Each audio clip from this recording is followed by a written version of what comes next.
네, 안녕하세요. 끝판대장입니다. 오늘도 구독과 좋아요, 알림 설정, 그리고 댓글까지 부탁드리겠습니다. 자, 어제 이제 큰 하락이 나왔는데요. 그러고 난 다음에 이제 여기서 일봉상의 이제 긍정적인 점은 이렇게 이제 상승 다이버전스가 떴다. 요 부분이 되겠어요.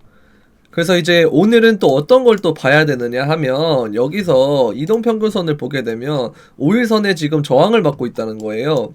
그래서 여기에 지금 5일선 위로 안착을 하느냐 여부, 그리고 난 다음에 안착을 하더라도 다시금 여기서 저항을 받았을 때 리테스트에서 어떻게 되느냐, 이 저점을 또 깨느냐, 그러면서 이런 식으로 가서 상승 다이버스를 2번 정도 띄운 다음에 그 다음에 올릴 것이냐, 요 부분을 잘 봐야 되거든요. 중기적인 뭐 단기적이든 어쨌든 그런 중기적인 시각에서는. 근데 어쨌든 그런 부분에 있어서 지금 여기서 평행을 쭉 그어보면 이 구간에서 걸리긴 했어요. 걸리긴 했는데 이제 여기가 이제 뭐 진정한 저점이 되느냐 안 되느냐는 아직까지 좀 불확실하다. 왜냐면 여기서 거래량이 생각보다 많이 안 떠졌기 때문에. 그래서 뭐 그런 이 방면에서도 두 가지 정도의 측면이 있어요. 첫 번째는 뭐냐면 그냥 이제 물리적으로 봤을 때 이때보다 거래량이 안 떴다, 그렇게 보는 게 첫 번째고, 두 번째는 거래량은 상대적인 거기 때문에 5월 달에 이제 부처빔이 나온 이후부터는 제일 큰 거래량이 떴거든요.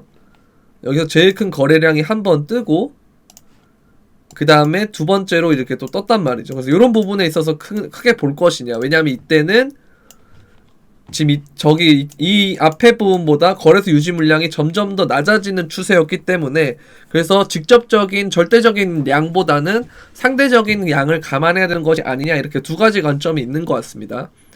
그래서 그렇게 보면은 요 구간에서 어떻게 되는지, 이 단기간에 요 구간에서의 추이를 지켜보는 것이 좋을 것 같아요. 이제 범위로 따지면은 한 이제 33,000에서 37,000 정도 사이에서 어떻게 일어나는지, 여기서 만약에 가다가 저항을 맞고 이렇게 떨어질 때 이렇게 다이버전스 두 번 나고 올릴 것인지, 어찌됐든 문제는 시즌 종료로 본다 그래도 다들 얘기를 하는 게 요런 반등은 와야 되지 않냐 이거예요. 항상 사람들이 생각하는 게. 그래서 요거를 먹고 빠지겠다고 하는 사람이 생각보다 많거든요. 그런 부분. 그다음에 두 번째는 뭐냐면 이제 금리 인상의 테이퍼링 말고도 새로운 지정학적인 리스크가 추가됐어요. 뭐냐면 바이든이 우크라이나에 파병을 공식적으로 명령을 했는데요. 이게 암호화폐랑 어떻게 연관이 될지는 좀 지켜봐야 되는데, 제가 이제 텔레그램이랑 트위터에 올려드린 것처럼 사실 2020년에는 이미 미국과 이란이, 이거 보시면은 요렇게 치시면 나옵니다. 미국과 이란이 이제 트럼프 시절에 미사일을 서로 하면서 전면전을 했었어요. 근데 그때마다 비트코인이 올라갔던 기억이 있거든요. 왜냐면 저기 보시면은, 자, 이 평을 잠깐 끄고요.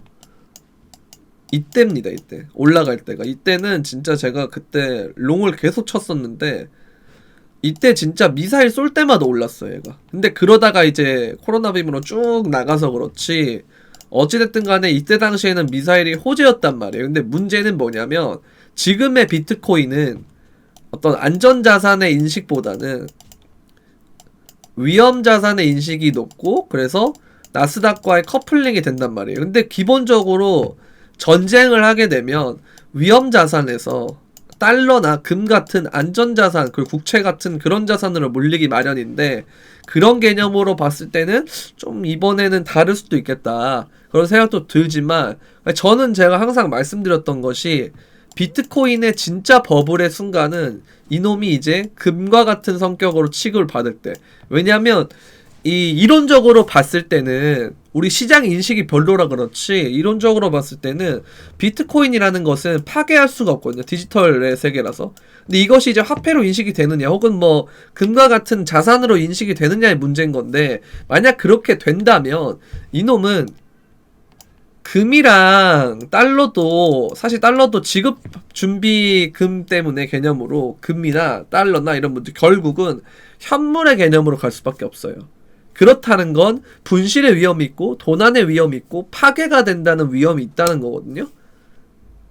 그래서 그런 부분이 전쟁이라는 부분에, 이 극한적인 부분에 오르게 되면 이 부분을 생각을 안 할 수가 없다는 거죠. 그래서 이것이 바로 바뀌면, 인식이 암호화폐 그 블록체인의 그 디지털 역할에 인식이 박히면 그때 이제 코인이 정말 오를 수도 있지 않을까 그런 생각이 드는데 모르겠습니다. 전쟁이 이러다가 그냥 나토가 주둔한다의 개념으로 바이든이 파병만 해가지고 우크라이나라는 곳에서 러시아랑 그냥 대치만 하다가 끝날지 아니면 진짜 전면전을 해가지고 정말 이게 일이 커질지 그 부분이 일단은 계속 우리가 촉각을 곤두세워야 되고 그래서 시장에서 어떻게 받아들일지는 우리가 미리 예측한다기보다는 이러이러한 두 가지 경우의 가능성이 있기 때문에 첫 번째 그 상황이 됐을 때 시장에서 어떻게 받아들이는지 보고 아 이게 시장에서는 이런 식으로 받아들이는구나 위험자산으로 받아들이는지 비트코인이 안전자산으로 받아들이는지 그런 여부들을 여러분들이 보시고 난 다음에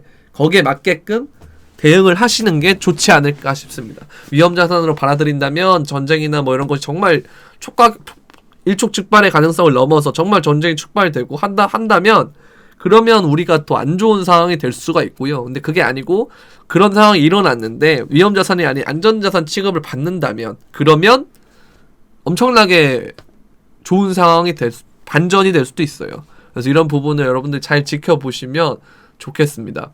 아무튼 그런 위기 때문인지 오늘도 3등 거래는 160개의 비트코인을 축적을 했어요. 그래서 이제 지금 1등 그 상위 지갑들을 보면 대부분 축적세인 것 같긴 하거든요. 그래서 이런 부분도 여러분들 잘 참고해 보시면 좋을 것 같습니다. 그리고 이제 시바이누가 메타버스 쪽으로 진입을 하겠다라는 예고를 하고 있어요. 그래서 여전히 메타버스는 핫하다. 뭐 기술주가 지금 뭐 나스닥에서 뭐 버블이 꺼지고 있고 테슬라가 굉장히 많은 조정을 받고 있고 나스닥이 조정을 받고 있는 상황이긴 하지만 어찌됐든 산업에서 지금 핫한 것은 누가 뭐라 해도 메타버스인 것은 부정할 수 없고 그 메타버스를 하기 위해서는 블록체인이라는 것이 담보가 돼야 되고 그 블록체인에서 코인은 절대 빠질 수가 없는 안고 없는 찐빵과 같은 없다면 그래서 그런 영역이기 때문에 뭐 긍정적으로 볼 만한 요소는 참 많은 것 같습니다. 그래서 좀 힘이 들더라도 이런 부분을 생각하면서 뭐 만약에 정말 시즌 종료가 온다면 그러면 이제 어찌됐든 간에 다 같은 생각이에요. 시즌 종료가 오더라도 뭐 2년 3년 뒤면 다시금 올라갈 것이다 라는 것은 다들 공통적인 생각이기 때문에 시즌 종료가 이제 지금 되느냐 아니면 아직 남았느냐 그거의 차이지 이런 부분에 있어서 큰 틀 자체는 비트코인이나 어떤 암호화폐 시장은 성장할 것이고 계속 우상향할 것이라는 것은 대부분이 이제는 부정하지 않는 시대가 됐기 때문에 이런 부분들을 여러분들 잘 생각하셔가지고 투자에 도움이 되셨으면 좋겠습니다. 네, 영상 설명란에 트위터와 그 다음에 텔레그램 주소가 있는데 많은 정보 참고 부탁드리겠습니다. 도움이 되셨다면 구독과 좋아요, 알림 설정, 그리고 댓글까지 부탁드리면서 그럼